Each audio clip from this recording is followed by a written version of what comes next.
De volta com o Oriente Médio em Revista, agora com a nossa entrevista especial. A convidada de hoje é a professora Samira Adel Osman. Samira é graduada em História pela USP, instituição onde também cursou mestrado e doutorado.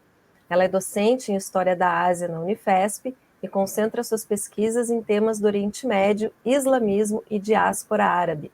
Boa noite, professora. Boa noite, Júlia. Boa noite a todos. Muito obrigada pelo convite.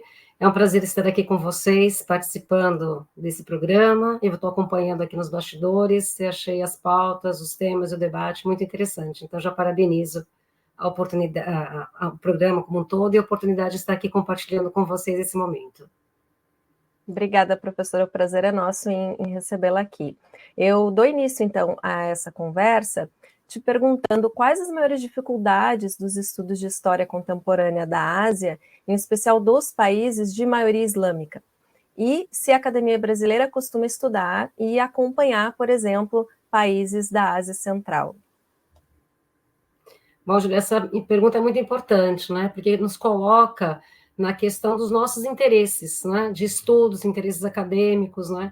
E como isso, na verdade, se reflete a partir do que acontece no mundo, ou seja, a gente estuda na academia aquilo que está em curso no momento, ou seja, não é o contrário, né? Primeiro a gente está estudando e aí acontece alguma coisa e nós temos especialistas, é o contrário, né? O nosso processo é o inverso, por exemplo, do que acontece nas universidades americanas, né? Onde é especialista para tudo. Então, uma grande dificuldade, né, nos estudos, vamos chamar, não hegemônicos e ocidentais, é encontrar especialistas sobre vários temas. Isso pode ser um problema, pode ser uma vantagem, né, dependendo do modo que a gente olha. Mas, sobretudo, talvez a grande questão seja a questão linguística, né? Então, a diferença da língua, né, línguas orientais, que o estudante talvez não tenha acesso, isso pode dificultar em alguma medida. No entanto, eu sempre digo para os meus alunos, né, quando eles têm interesse em estudar o tema, a gente precisa desviar desse problema e procurar qual é a solução. Então, por exemplo, a gente pode buscar a forma como os estudos são vistos, né, como esses lugares são estudados em outras perspectivas, por exemplo, como o Ocidente estuda esse tema, né, como nós olhamos para esses lugares, né? Outra questão também que me parece, a gente pode procurar outro tipo de fonte nesse próprio lugar. Por exemplo, eu conheço um trabalho de um aluno que estudou o Afeganistão e ele escolheu um jornal do Afeganistão que era editado em inglês. Portanto, existem as possibilidades. Claro que é muito mais difícil no sentido de a gente ter que procurar a fonte, né, escolher a melhor fonte e assim por diante. Mas eu nunca acho que isso é um empecilho, né? Por outro lado, eu acho que a questão também se depara com a política editorial, né, das editoras brasileiras de modo geral, né, que também estão pautados por esses interesses imediatos. Então, se a gente procurar qualquer bibliografia, não vou dizer nem Ásia Central, né, por mais pela questão da distância cultural, geográfica, etc., mas de pegar, por exemplo, a Turquia, né, vamos pensar algo que está ali próximo da Ásia Central, está próximo da Europa, está no Oriente Médio, enfim, tem todas essas questões. Mas a gente encontra, por exemplo, uma bibliografia moderna, atualizada e também diversificada sobre a Turquia moderna, né, a Turquia após a Primeira Guerra Mundial, ou o Império Turco Otomano. Por exemplo, nós não temos essa bibliografia, né? Então, em certo sentido, a gente tem essa restrição provocada pelos próprios interesses editoriais, né? Então, isso não são temas pertinentes, não são temas que chamam atenção. Então, tem que ser um duplo movimento, né? Um movimento da academia, né, que, de alguma forma, passa a pesquisar esses assuntos, começa a trazer a necessidade dessas traduções, e também da política editorial, né, de se interessar também por traduzir temas que não sejam tão expressivos num determinado momento, mas que podem se tornar. Samira, boa noite. Tudo bem? Observamos o seguinte paradoxo. Ao mesmo tempo que temos distanciamento e dificuldades evidentes, há uma profusão de estudos árabes de Oriente Médio e de geopolítica da região. Isso se deve por um certo revivalismo da diáspora, da descendência árabe brasileira? Olha, André, eu acho que tem dois pontos aí importantes, né? Um é esse que você está tocando, né? Essa questão do próprio interesse acadêmico, que uma origem, né? Uma ascendência, né? Nos leva, de alguma forma, a nos interessar por isso, né? Eu sou um exemplo, né? Eu sou alguém que estudou a imigração árabe desde o mestrado, eu continuo pesquisando esses temas e, claro, depois ampliando para outras temáticas, e o meu interesse era isso, né? Era pesquisar algo, né? Quando eu fiz a minha graduação, me incomodava que não houvesse nada ligado aos estudos árabes de modo geral, ao Oriente Médio e assim por diante. Então, eu queria pesquisar alguma coisa dentro desse tema, né? E aí o meu orientador me indicou isso, ele falou, por que não a imigração? Né? Por que não ir por onde você pode estar mais próximo? Então foi aí que eu acabei desbravando por esse tema. E nesse trabalho inicial que eu fiz, e depois mais tarde, eu fui fazendo isso, coletando, né, trabalhos de quem também pesquisava o assunto. Então, em alguma medida, há aqueles, sim, de origem árabe, netos, filhos, etc., que vão se interessar pela temática, mas também outros que não, né? Assim, passam a se interessar a partir desse momento histórico, né, que leva, então, a despertar desses interesses. E eu tenho observado, assim, em relação às pesquisas, que esse interesse ele tem um período, né, assim, um interesse maior, né, que vai florescer justamente e que vai também extrapolar a comunidade, os seus descendentes, que é o 11 de setembro. O 11 de setembro ele tem um impacto muito grande, né, nos estudos acadêmicos sobre o mundo árabe, sobre o Oriente Médio, sobre o islamismo, sobre imigração. Não que não tenha existido antes, né? Assim, mapeando, né, a gente acha um trabalho ali na década de 70, os trabalhos pioneiros, quando a pós-graduação começa a se solidificar no Brasil, então a gente tem os trabalhos na década de 70, tem os trabalhos na década de 90, mas é tudo muito pontual, um trabalhinho aqui, um trabalhinho lá. Depois dos anos 2000, né, e lógico, o impacto do 11 de setembro, há uma profusão de trabalhos, né? E essa profusão ela é regional, assim, a gente pode pensar, claro, que tem uma concentração nas universidades de São Paulo, do Rio de Janeiro, do Sudeste de modo geral, mas ele se espraia por todo o Brasil. Uhum. Então, acho que tem um interesse muito grande, né, no pós-11 de setembro. E acho também que não é apenas, né, o problema da imigração árabe, né? Por exemplo, o Irã, né? O Irã também entra na pauta pós-revolução de 79, né? Ele só vai aparecer também em pauta depois do 11 de setembro, né? Ou seja, o 11 de setembro é o start para as pessoas começarem a pensar, olha, tem gente diferente no mundo, né? Tem gente que pensa diferente, que age de forma diferente, né?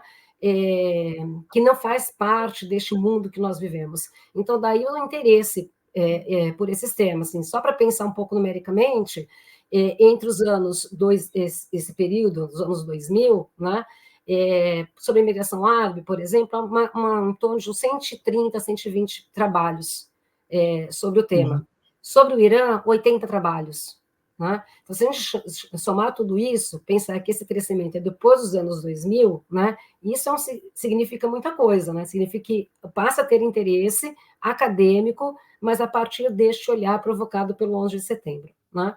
A Palestina, por exemplo, também, ela nunca sai do tema, assim, ela acompanha, né, na imigração, nas relações internacionais, mas também há um crescimento, né, em alguns períodos específicos, né? Então, por exemplo, as intifadas, Oslo, né? Então isso faz crescer o interesse sobre o tema, né? E só para finalizar essa questão, e não é só sobre esses temas do Oriente Médio, por exemplo, a China, né? Que também, vamos pensar, distante da gente, geograficamente, historicamente, culturalmente, né? Mas os trabalhos sobre China também ele tem um boom depois dos anos 2000. Né, lá para 2005, 2007, começam a crescer os interesses sobre os estudos da China. Né?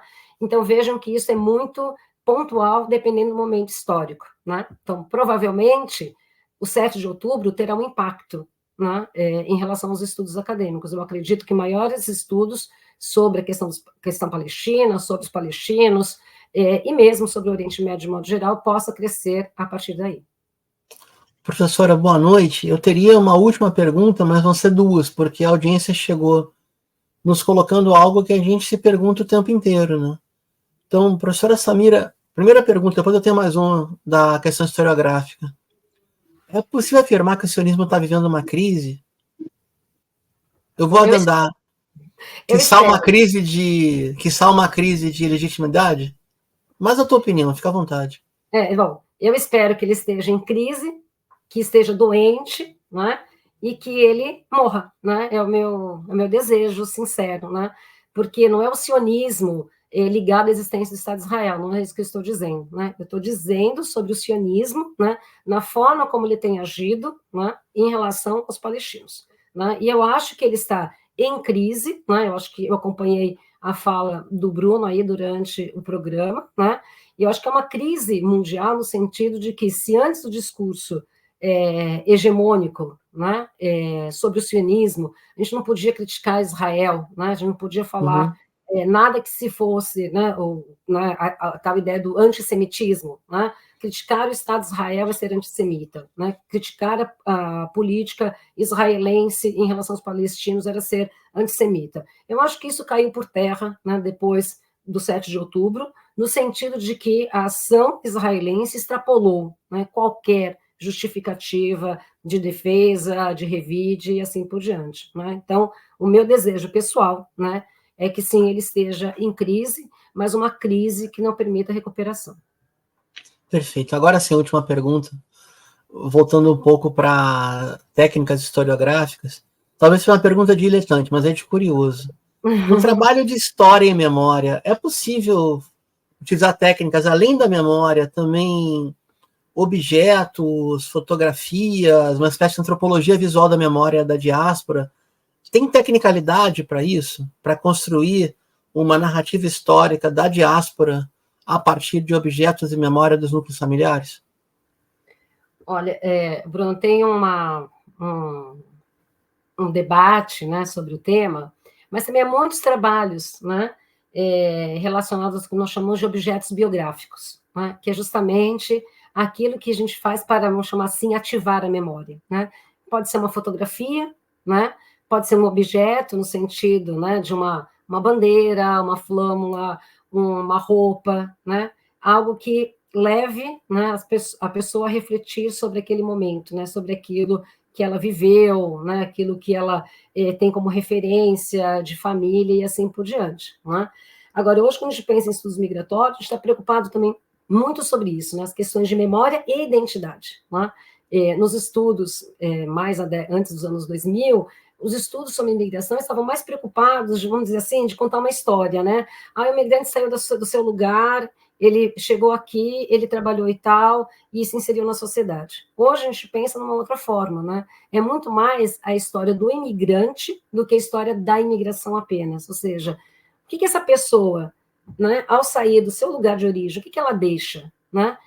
O que ela encontra no novo lugar, como ela relabora a sua vida, né? Isso a gente pode pensar no imigrante, a gente pode pensar no refugiado, a gente pode pensar naquele que foge, né, do seu lugar, né, das suas memórias, né, da sua vivência toda. Então, só para a gente fazer um link com a questão dos palestinos, né, o que é abandonar a sua casa, né, o que ter a sua vida destruída, a sua memória despedaçada.